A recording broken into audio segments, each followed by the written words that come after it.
sua misericórdia dura para sempre. E Ele é o nosso Deus. Nós somos o seu povo, rebanho do seu pastoreio.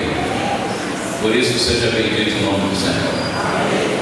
Eu estou muito contente por estar aqui. Aliás, eu estava há pouco pensando que normalmente as minhas palavras iniciais aqui, quando tenho a oportunidade de pregar, são sempre as mesmas, não é? A Bíblia diz que a boca fala daquilo que está cheio do coração. E toda vez que eu estou aqui, meu coração fica cheio de gratidão, de louvor, de alegria, pela oportunidade de estar entre familiares, entre amigos, pessoas que me são tão caras, tão especiais.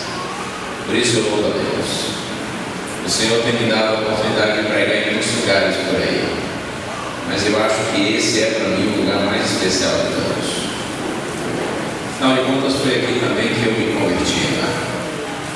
No dia 2 de outubro de 1977, eu, recém-nascido, fui batizado aqui nessa igreja. Recém-nascido, espiritualmente falando. Já tinha vivido um pouquinho, mas era um pouquinho, tá? Batizado ainda menino. De modo que essa igreja, essa cidade, esse lugar é muito especial para mim. Evidentemente que por causa das pessoas, porque aqui há pessoas muito queridas. Eu estava assim observando e estou vendo que tem muita gente aqui que eu não conheço, ou talvez assim tenha um conhecimento muito superficial. Eu tenho a impressão que há muita gente aqui hoje que, assim como eu, não frequenta aqui a Igreja Central de Vitória da Conquista, não é? Talvez outras igrejas da cidade ou em outras cidades. Quantos dos que estão aqui, assim como eu, não frequentam aqui essa igreja, a Central de Conquista? Levante a mão. Olha isso. Quase 50% da auditória. Então está explicado porque eu estou vendo tanta gente diferente. Mas os que eu conheço, eu estou vendo que eles estão meio destruídos pelo tempo.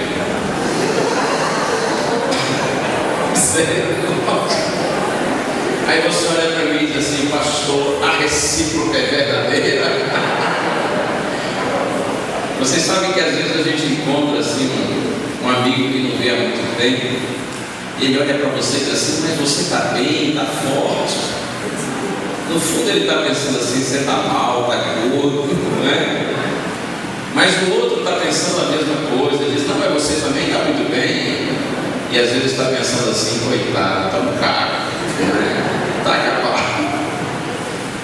A gente não percebe que a gente envelhece, a gente percebe os outros, não é? Mas me desculpem, tá? Não se sintam ofendidos, eu só fiz uma pressãozinha, não é? Está todo mundo muito bem, dentro do possível. O fato é que estamos todos envelhecendo. Quem vive envelhece, não é? Se você não quiser envelhecer, porra. Mas se você quer viver, então você vai envelhecer. Isso é inevitável. Mas um dia, e aí faz toda a diferença ser um cristão, não é? E confiar na palavra do Senhor de todo o coração. Um dia, o tempo não vai fazer mais diferença nenhuma para nós. Quando o Senhor tornar o nosso corpo corruptível em incorruptível, nosso corpo mortal em imortal, e então estaremos todos juntos para sempre com o Senhor. Essa vidinha aqui é só um pedacinho. Isso aqui é só uma lasquinha. O que a gente tem para viver é incomparavelmente maior e melhor do que esse tempinho que a gente passa por aqui. Ainda que você viva 90 anos, 100 anos, isso é muito pouco em relação à eternidade que nós vamos viver, porque foi para a eternidade que o Senhor nos criou. Louvado seja o nome do Senhor. Agora tem um detalhe, viu? Apesar desse tempinho aqui ser curto e essa vidinha ser cheia de problemas, essa existência ela é extremamente importante, porque é nesse espaço de tempo aqui, é nessa realidade presente, que nosso futuro eterno é decidido. Então, apesar de vivermos pouco e vivermos com dificuldades, a gente precisa viver com sabedoria, porque nosso futuro eterno, lembre-se disso, é definido nessa existência. Vocês sabem, irmãos, que eu tenho pensado, o mais importante não é o quanto a gente vive, mas como a gente vive. Há pessoas que vivem pouco, morrem cedo, mas vivem com sabedoria. E a despeito de viverem uma existência muito curtinha, elas colocam Deus em primeiro lugar na vida.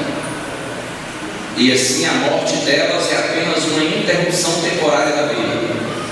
Porque segundo a palavra do Senhor, elas serão erguidas da sepultura para a eternidade. Então lembre-se disso. O mais importante não é o quanto a gente vive, mas como a gente vive. Porque o nosso futuro eterno é decidido nessa existência. Ou tomara que nós todos tenhamos sabedoria para viver. Que o reino de Deus seja o primeiro, seja o principal. Que o reino de Deus seja a razão da nossa existência. Que nenhum de nós se atrapalhe, correndo atrás do vento. Que nenhum de nós se atrapalhe vivendo uma vida de pura vaidade. Porque o mundo passa, vem com a sua concupiscência, mas aquele que faz a vontade de Deus permanece para sempre. Muito bem. Se eu fosse colocar um título nessa reflexão de hoje, eu acho que eu colocaria assim: a terceira porta. Ou então eu poderia chamar essa mensagem de o caminho alternativo. Vamos abrir a Bíblia no Evangelho escrito por Mateus. Busque na sua Bíblia. Evangelho escrito por Mateus. Vamos ao Sermão do Monte, capítulo 7, versos 13 e 14. Mateus capítulo 7, versos 13 e 14. O Sermão do Monte é um convite à reflexão. O Sermão do Monte apresenta o pensamento de Deus em relação àquilo que de fato deve ser valorizado por nós, para que tenhamos uma vida sábia. Versos 13 e 14 de Mateus 7 está escrito: entrai pela porta estreita, largue a porta e espaçoso o caminho que conduz para a perdição, e são muitos os que entram por ela. Porque estreita é a porta e apertado é o caminho que conduz para a vida, e são poucos os que acertam com ela. Esse é um texto bem conhecido, não é? Palavras do nosso Senhor Jesus Cristo. Entrai pela porta estreita. E ele adverte: porque largue a porta e espaçoso o caminho que conduz para a perdição. O Senhor nos chama para a porta estreita, porque o Senhor quer que nós tenhamos vida. Então o chamado é para a porta estreita. E a advertência é que existe uma outra porta, uma segunda porta. Mas essa porta é fria. Se entrar por ela, ainda que larga, dando acesso a um caminho espaçoso, morte, maldição. Por isso, no verso seguinte, Jesus insiste: entrai pela porta estreita, que dá acesso a um caminho apertado. E são poucos, disse Cristo, os que entram por ela. Quando você lê esse texto, a ideia que vem à sua mente é de que a vida cristã é uma vida fácil ou difícil? O que você pensa? A sugestão de Cristo aqui é de que seu caminho é um caminho fácil de ser seguido ou um caminho que apresenta dificuldades. É mais fácil passar por uma porta estreitinha ou por uma porta bem larga? É mais fácil andar por um caminho apertado ou por um caminho espaçoso? Ora, a sugestão do raciocínio de Cristo é inequívoca. Jesus está dizendo que o caminho do Senhor não é fácil. Querer ficar mais apertado ainda? Vamos a Lucas. Depois a gente volta ao Sermão do Monte. Lucas capítulo 19, aliás, capítulo 9, verso 23.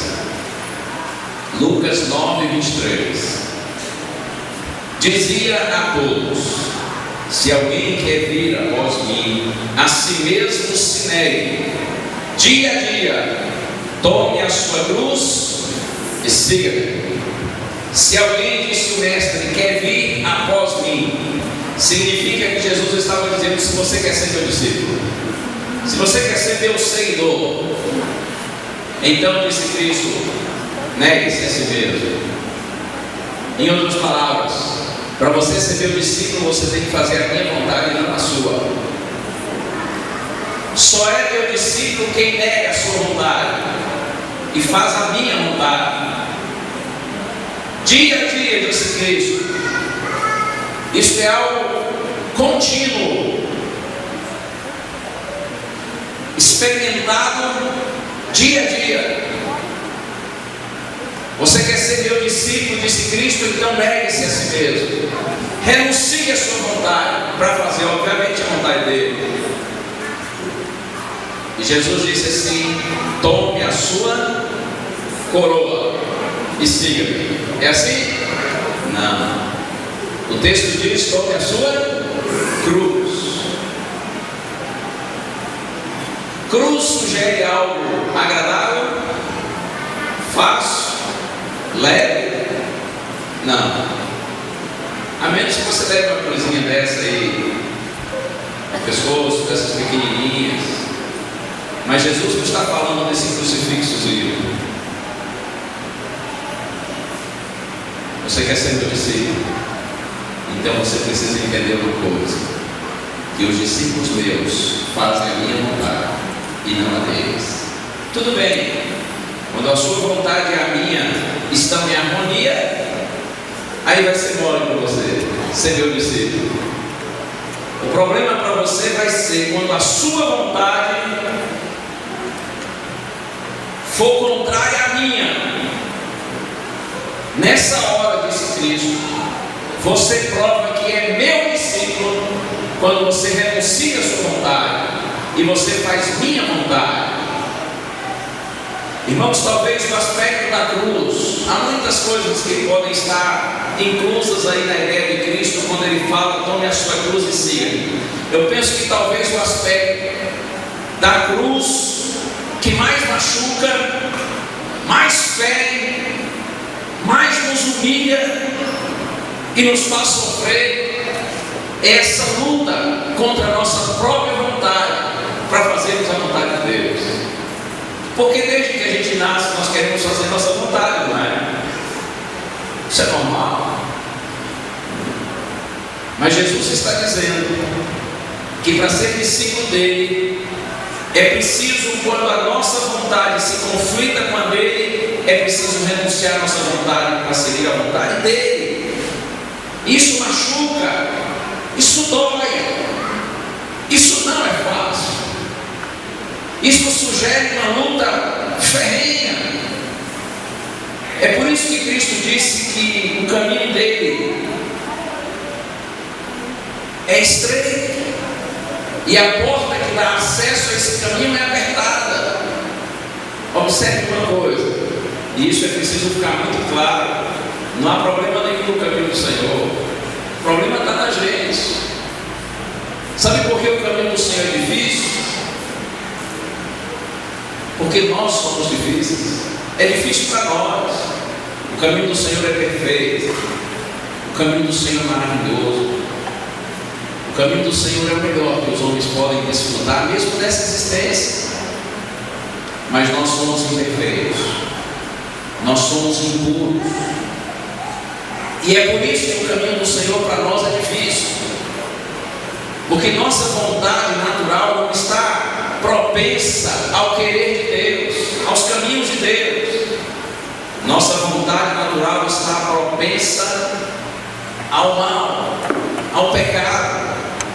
E daí a razão porque é tão difícil para pessoas imperfeitas andarem no caminho perfeito. É tão difícil para pessoas impuras andarem no caminho puro. É tão difícil para pessoas más andarem no caminho bom. E onde é que entra a história da terceira porta? A Bíblia fala só de duas: a estreita e a larga. Sabe qual é a terceira porta? A terceira porta, ou o caminho alternativo, é quando eu desejo ser discípulo de Cristo, mas em vez de entrar pela porta estreita, que implica na renúncia da minha vontade, e que é algo difícil para eu fazer, mas também a porta larga eu não quero, porque eu sei que a porta larga leva a maldição, a morte. A porta larga é para aqueles que vivem em rebelião contra Deus, e essa não é para mim. Que não é tão estreito, apertado quanto de Deus, mas também não é tão largo quanto do mundo. Esse caminho alternativo é uma tentativa de adaptar a vontade de Deus à minha vontade, de modo que aquilo que a minha vontade se harmoniza com a de Deus está bem, mas quando não há essa harmonia, então de alguma maneira eu me esforço para adaptar a vontade de Deus à minha, e aí eu entro por essa porta terceira, por esse caminho alternativo. E olha aqui uma coisa, irmãos, esse caminho alternativo é mais perigoso do que o caminho largo, porque as pessoas que estão no caminho largo sabem onde estão e para onde vão, mas aqueles que estão no caminho alternativo, eles se iludem, pensando que eles estão no caminho de Deus, estão indo para Deus, mas eles estão tão perdidos quanto os que estão no caminho largo. A terceira porta é uma tentação muito grande, e todos nós cristãos estamos correndo sério risco de entrarmos por ela e vivermos uma vida cristã iludidos quanto à nossa real condição espiritual diante de Deus. Só há segurança na porta estreita, no caminho apertado. Não existe um outro caminho que conduz à vida senão este. Olha só o que diz Ellen White no livro Reavivamento Verdadeiro, página 42, falando sobre essa questão do caminho do Senhor, a porta estreita, o caminho apertado, significar um caminho de renúncia e dificuldades. Ela diz assim: a vida cristã é uma batalha e uma marcha. Nessa guerra não há trégua. O esforço deve ser contínuo e perseverante. Devemos resistir ao próprio eu, negá-lo, vencê-lo. Ninguém será levado para o céu sem árduo e perseverante esforço. Todos têm de se empenhar nessa luta. Nenhuma outra pessoa pode combater os nossos combates. Uau! Você dirá assim: esse sermão está assim meio, está coxando demais, né? Para o final de ano podia ser uma coisa mais light. A gente está no clima de festa. Desculpe-me se eu estou sendo um pouco inconveniente. Eu até me lembrei agora de um pastor que não queria ouvir pregar, e ele começou o sermão dele dizendo assim: irmãos, eu não vim aqui fazer amizades, eu vim pregar a palavra do Senhor.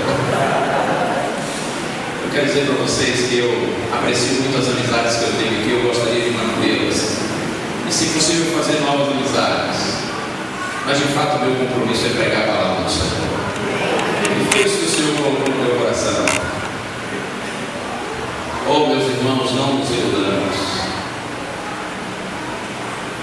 Há muita pregação por aí equivocada, e eu penso que há muitas dessas pessoas que pregam assim, que falam com sinceridade, claro, mas elas estão equivocadas quando apresentam o caminho do Senhor como se fosse fácil ser seguido por nós. Lembre-se disso.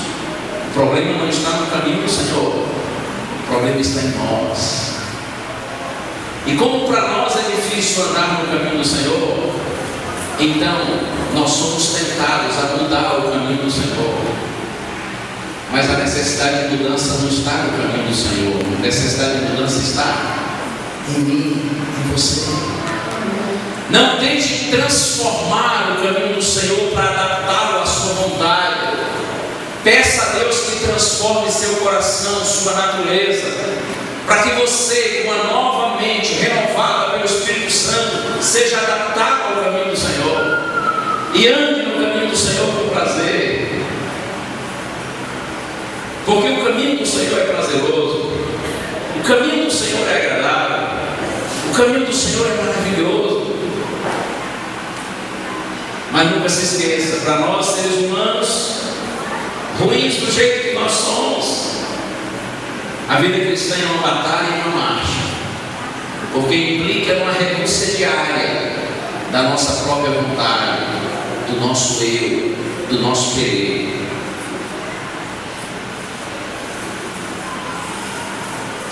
Na sequência desse texto de Lucas, olha o que Jesus chega a dizer, verso 24, Lucas 9, 24: pois quem quiser salvar a sua vida, perdê-la-á, e quem perder a vida por minha causa, esse a salvará. Jesus está dizendo: olha, você quer salvar a sua vida? Então você precisa perdê-la. No contexto de renunciar à própria vontade, não significa necessariamente morrer. Morrer para a sua vontade e viver para fazer a vontade de Deus. Você quer alcançar a salvação, então você tem que perder sua vida. E qual de nós quer perdê-la, não é? Mas Jesus promete que quem perder a vida por minha causa, esse a salvará. Se você renunciar à sua vontade para fazer a minha vontade, diz Cristo, eu garanto para você vida eterna. Mas, irmãos, antes da gente alcançar a coroa, a gente precisa carregar a cruz. O problema é que muitos crentes desejam a coroa, mas eles evitam a cruz. Ninguém chegará no céu sem as marcas do esforço, de uma ferrenha luta contra a sua própria vontade, contra seus próprios pensamentos, contra a sua própria natureza. Mas todos aqueles que lutarem esse combate, movidos pelo Espírito Santo, com o coração humilde e dispostos a fazer a vontade de Deus, ainda que com marcas de suor, de lágrimas, se não de sangue, eles todos chegarão ao reino do Senhor. E eles ouvirão do Mestre as palavras: vinde benditos, meu Pai, porque eles viveram segundo a vontade de Deus. Vamos voltar ao Sermão do Monte, Mateus capítulo 7, agora no verso 21. Busquei na sua Bíblia. Jesus então diz assim: nem todo que me diz Senhor, Senhor entrará no reino dos céus, mas aquele que faz a vontade do meu Pai que está nos céus. O que faz a vontade de Deus é aquele que perde sua vida. O que faz a vontade de Deus é aquele que renuncia a sua vontade. O que faz a vontade de Deus é aquele que anula o seu querer para viver segundo o querer de Deus. E todo aquele que age dessa maneira, que faz a vontade de Deus, na sequência, verso 24, Jesus compara a um homem que ouve a palavra de Deus e a pratica. E então diz Cristo na sua ilustração: é como alguém que constrói uma casa sobre a rocha. E quando vem a enchente, quando os rios transbordam e quando os ventos são impetuosos contra aquela casa, ela permanece firme. Por que permanece firme? Porque está edificada sobre a rocha. Assim é aquele que ouve a palavra de Deus e a pratica. Assim é aquele que ouve a vontade de Deus e, em vez de desprezá-la ou tentar adaptá-la à sua vontade, segundo a vontade de Deus, esse é o que edifica a sua casa sobre a rocha. Ouve e pratica. Mas vocês conhecem, vocês viram um texto, Jesus diz que é possível pessoas até orarem, mas se não fazem a vontade de Deus, então elas estão perdidas. E aí Jesus na sequência diz que estes que ouvem e não praticam são como pessoas que constroem casa sobre a areia. As duas casas foram erguidas e aparentemente ambas estão muito ok.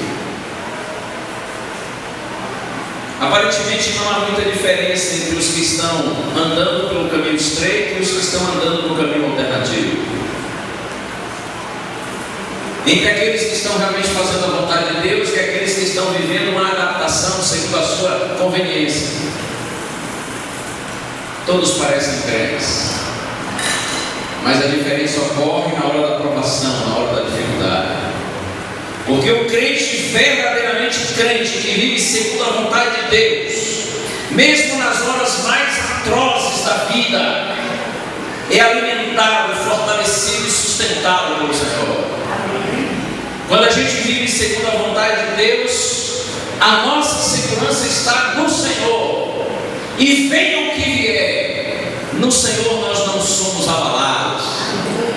Os que confiam no Senhor, diz o salmista, são como o monte Sião, que não se abala, mas permanece firme para sempre.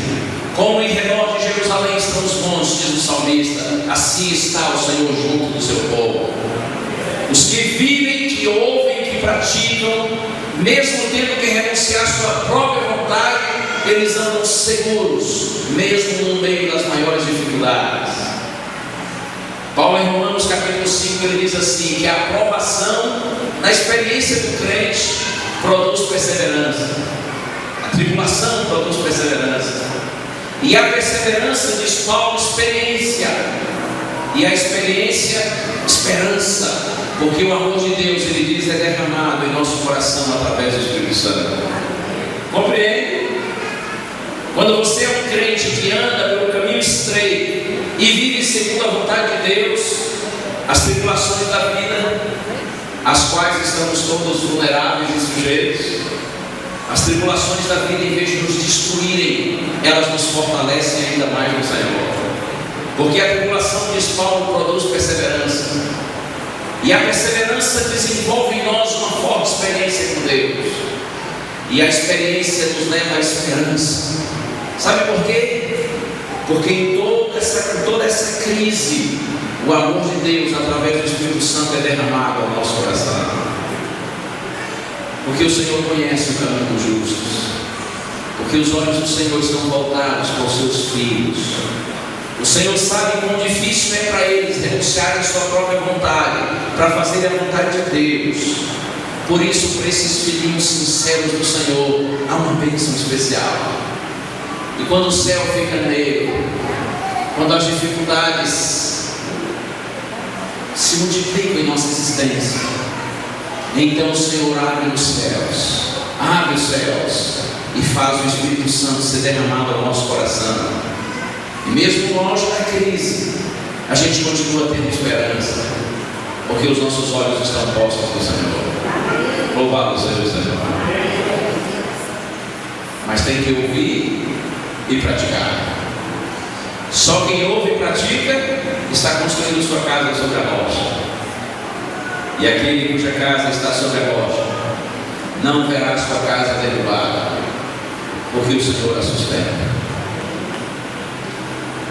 No entanto, aqueles que estão entrando pela terceira porta, ou andando pelo caminho alternativo, a vida cristã para eles parece fácil e até vitoriosa por algum tempo, mas quando as coisas se complicam, então eles não têm a força que precisam para testemunharem, para viver segundo o caminho de Deus e a vontade de Deus. Eu quero convidar vocês para a gente ir à Epístola a Tiago, escrita por Tiago. Epístola de Tiago, capítulo 1, verso 22. Olha o que diz Tiago: tornai-vos, pois, praticantes da palavra, e não somente ouvintes, enganando-vos a vós mesmos. Você já parou para pensar nisso? Tornai-vos, pois, praticantes da palavra, e não somente ouvintes. Quem apenas ouve e não pratica, está enganando-se a si mesmo, está se iludindo quanto à sua verdadeira condição diante de Deus. Há muitos crentes pelo mundo afora, e essa pode ser a sua experiência, talvez a minha experiência. Há muitos crentes pelo mundo afora que vivem iludidos quanto à sua verdadeira condição espiritual, porque eles se acomodaram, entrando pela terceira porta, andando pelo caminho alternativo. Mas repito, eles estão iludidos, porque eles não estão indo para a vida. Só a vida para quem entra pela porta estreita, para quem anda pelo caminho apertado. Olha agora o verso 25. Aí Tiago diz assim: contrário daquele que apenas ouve, mas não pratica, mas aquele que considera atentamente na lei perfeita, na lei da liberdade, e nela persevera, não sendo ouvinte negligente, mas operoso praticante, este será bem-aventurado naquilo que realizar. Mas aquele que persevera atentamente, esse verbo atentar aí na sua língua original, ele tem um adicional de ouvir e obedecer. Então aquele que persevera atentamente, aquele que ouve e se dispõe a obedecer, aquele que procura viver em harmonia com a lei perfeita, a lei da liberdade. De que lei que Tiago está falando? Ora, é claro que é a lei de Deus, não é? A lei que persevera na lei perfeita, na lei da liberdade, não sendo um ouvinte negligente, mas sendo um operoso praticante. Percebe o contraste? Ouvinte negligente versus operoso praticante. Aquele que persevera, busca adaptar-se à lei de Deus, conformar-se com a lei de Deus, em vez de querer adaptar a lei de Deus a seu querer, a sua vontade. Aquele que não é um ouvinte negligente, mas é um operoso praticante. Tiago diz assim: esse será bem-aventurado naquilo que realizar. E vocês sabem, bem-aventurado quer dizer feliz. Em outras palavras, Deus está dizendo para você, filho, por mais que o meu caminho seja difícil para você,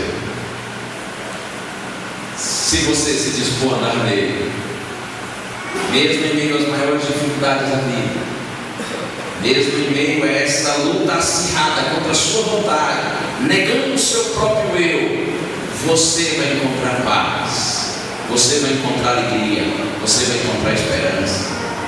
Ainda que o caminho seja apertado, que a porta seja estreita, e aparentemente os outros da porta larga, do caminho espaçoso, estejam mais felizes do que você, você vai ver que no meu caminho você vai encontrar real felicidade. Pode não ter essa badalação toda aí, vai ser um negócio mais suave, mas você vai ter a verdadeira alegria, você vai ter a verdadeira paz que transcende a todo entendimento. Você vai perceber que a sua paz não será condicionada às circunstâncias favoráveis. Você vai ver que mesmo nas circunstâncias mais adversas, se você anda segundo a lei perfeita, a lei da liberdade, então você vai ter a paz perfeita. Não é a paz que o mundo dá, é a paz que eu dou. Louvado seja o nome do Senhor. O operoso praticante que o Senhor promete será bem-aventurado naquilo que realizar. Em outras palavras, meus filhos vão prosperar. Meus filhos vão vencer. Meus filhos poderão chegar no final marcados com suor, com lágrimas, se não com sangue, mas os meus filhos vão chegar lá de cabeça erguida. Meus filhos vão chegar felizes. E aí eles vão descobrir que realmente a vidinha que ficou para trás era só uma lasquinha daquilo que o Senhor preparou para aqueles que o amam e que perseveraram nos seus caminhos. Bem-aventurado o homem que não anda segundo o conselho dos ímpios, não se detém no caminho dos pecadores, nem se assenta na roda. Antes, o seu prazer está onde? Na lei do Senhor. E na sua lei medita de dia e de noite. Ele será como uma árvore plantada junto à corrente de águas, e que dá o seu fruto na estação própria, e cuja folhagem não murcha. E tudo quanto ele fizer, o Senhor promete, será então bem sucedido. Os ímpios, porém, não se apacentam. E o Senhor diz assim: os ímpios são como a palha que o vento dispersa. Em outras palavras, a alegria de ímpio é passageira. Ímpio tem mais é que cair na gandaia mesmo, porque isso não vai demorar muito tempo, e depois disso não tem mais nada a não ser a morte eterna. A alegria de ímpio é passageira, é como a palha que o vento dispersa, enquanto que o justo é como a árvore plantada junto à corrente de águas. E aí o salmista termina dizendo assim: os perversos não prevalecerão no juízo, nem os pecadores na congregação dos justos. Sabe por quê? Porque um dia todos os homens compareceremos diante do Senhor. Dele nós viemos e para ele voltaremos, quer creiamos nisso ou não. Nós não somos filhos sem pai, nós não somos frutos de uma geração espontânea, nós não somos resultado do acaso. Dele viemos e para ele voltaremos, e todos os homens compareceremos diante do Senhor. Nesse dia, os perversos não prevalecerão no juízo. Nesse dia eles entenderão que não há mais nada para frente. Os pecadores, diz o salmista, não serão encontrados na congregação dos justos. Os pecadores aqui, é claro, aqueles que optaram pelo pecado e nele permaneceram a despeito dos apelos de Deus. Os pecadores não serão achados na congregação dos justos. Quando o Senhor reunir todos os seus filhos de todos os tempos e lugares, os pecadores que optaram por permanecer no pecado, eles não serão contados, não serão achados entre os justos. E o salmista termina dizendo assim: porque o Senhor conhece o caminho dos justos, mas o caminho dos ímpios. Eu gosto especialmente dessa frase que diz assim: o Senhor conhece o caminho dos justos. O Senhor sabe quantas vezes o justo precisa lutar contra si mesmo, contra a sua própria natureza. O Senhor sabe as tentações que o justo vive, de muitas vezes adaptar a sua vontade, a vontade de Deus à sua própria, para ficar mais fácil, para ficar mais cômodo. Mas o Senhor sabe quantas vezes esses justos, eles sofrem para renunciar à sua vontade, mas ainda assim perseveram. O Senhor conhece o caminho dos justos. O Senhor sabe quantas vezes os justos são incompreendidos, às vezes até pelos seus de casa. Quantas vezes os justos são tratados com descaso, com indiferença, por aqueles que se consideram mais sábios, segundo a visão do mundo, e ridicularizam o caminho do Senhor.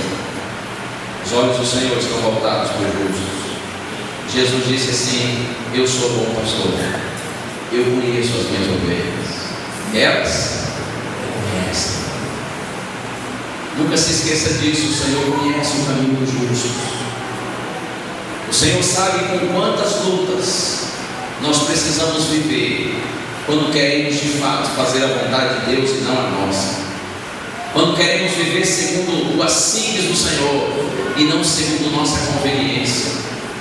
Oh, meus irmãos, mas em nome de Jesus, eu apelo a todos vocês, e esse apelo é para mim mesmo. Cuidemos. A grande tentação dos nossos dias, da terceira porta, do caminho alternativo, porque há muitos crentes, mesmo entre nós adventistas, que vivem iludidos quanto à sua verdadeira condição espiritual, porque eles estão tentando adaptar a vontade de Deus à sua própria vontade, quando só há segurança para todos nós quando nós vivemos segundo a símbolos do Senhor. Só quem entra pela porta estreita e permanece no caminho apertado é que está indo para a vida. E alguém poderá dizer assim: mas pastor, e a graça do Senhor onde fica? A graça do Senhor fica sempre no mesmo lugar. A graça do Senhor é abundante, é transbordante, é maravilhosa. Mas não brinque com a graça do Senhor, porque a graça do Senhor é coisa séria.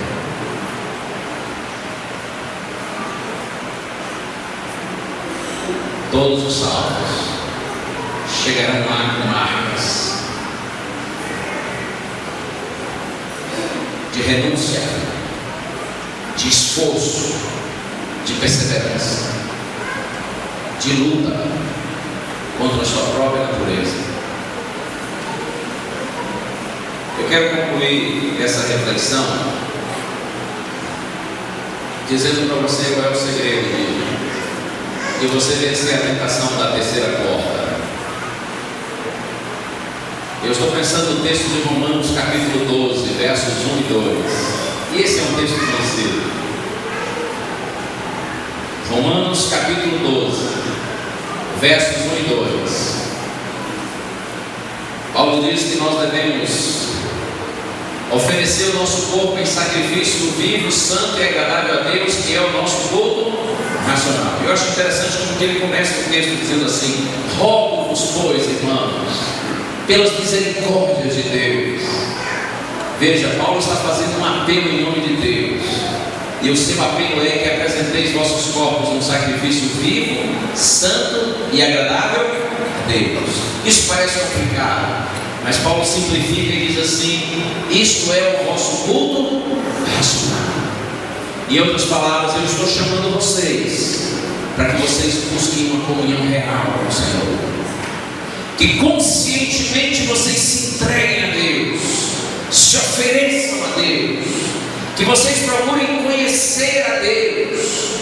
Conhecer não no sentido apenas de ter informação sobre Deus, mas conhecer no sentido de ter experiência com Deus. E isso se dá de forma intensa quando a gente estuda a palavra do Senhor e procura interiorizá-la. Quando você aprende a viver em oração, quando você prioriza o culto. Então, filhos, diz Paulo, eu suplico a vocês em nome de Deus, que vocês se entreguem ao Senhor conscientemente. E aí no verso 2 ele diz assim: e não vos conformeis com este mundo, mas transformai-vos pela renovação da vossa mente, para que experimenteis a boa, agradável e perfeita vontade de Deus. Olha aqui, se você tiver verdadeira comunhão com o Senhor, o Espírito de Deus vai renovar a sua mente, e em vez de conformado com o mundo, em vez de viver uma vida com uma visão estreita, limitada, então sua mente renovada pelo Espírito será transformada. E Paulo diz assim: você vai experimentar a boa, agradável e perfeita vontade de Deus. O caminho de Deus, que parece tão árido, tão inóspito, tão difícil de ser vivido, na medida em que sua mente é renovada pelo Espírito, então você começa a enxergar e perceber que a vontade de Deus é boa, é perfeita e é agradável. Olha aqui, irmãos, nossa visão do caminho de Deus é alterada quando o Espírito Santo renova a nossa mente. E nós que considerávamos o caminho de Deus loucura, ou então impossível de ser trilhado, agora nós percebemos que o caminho de Deus é bom, é agradável e perfeito. E pelo poder do Espírito que em nós habita e nossa mente renova, então nós temos forças para andar pelo caminho estreito. E mais do que forças, a gente tem alegria, a gente tem segurança, a gente tem paz. Quando o Espírito Santo renova a mente do homem, o homem entende de forma definitiva e segura de onde veio, onde está e para onde vai. E aí não tem ninguém nesse mundo ou fora dele que pode nos separar do amor de Deus que está em Cristo Jesus nosso Senhor. Oh glória, Deus seja louvado. Sabe qual é a minha maior necessidade? Sabe qual é a sua maior necessidade? É a gente todos os dias oferecer a Deus um culto racional. É todos os dias colocarmos nossa vida diante do altar do Senhor, um sacrifício vivo, santo e agradável. Essa é a nossa maior necessidade. A terceira porta será uma tentação irresistível, até que você tenha sua mente renovada pelo Espírito. Aí você vai vencer essa tentação, porque você terá discernimento espiritual. O Espírito Santo, como um colinho, vai abrir os seus olhos no sentido espiritual, e ele vai dar discernimento para você entender que nem todos os caminhos levam a Deus. É politicamente correto dizer que todos os caminhos levam a Deus. Isso é politicamente correto e também diabolicamente correto, mas diante de Deus isso é incorreto. Quando o Espírito de Deus renova a sua mente, você entende que só tem um caminho que leva a Deus, é o caminho estreito e cuja porta é apertada, mas dá para andar por ele, porque o Senhor nos dá força no meio das lutas. O Senhor renova a nossa esperança. E um dia todos aqueles que com humildade optaram por renunciar a sua vontade para fazer a vontade de Deus, eles poderão olhar nos olhos do seu Senhor e eles ouvirão do seu mestre dizendo: vinde benditos. Que Deus nos abençoe a todos. Que esse final de ano, que é uma época assim tão boa, né, da gente refletir um pouco, não fica só nas festas, não fica só na combinância, não. Tenta parar um pouco e refletir um pouco. O final de ano é tão bom para a gente pensar nos nossos acertos, nos nossos erros. Final de ano é uma época tão boa da gente renovar propósitos.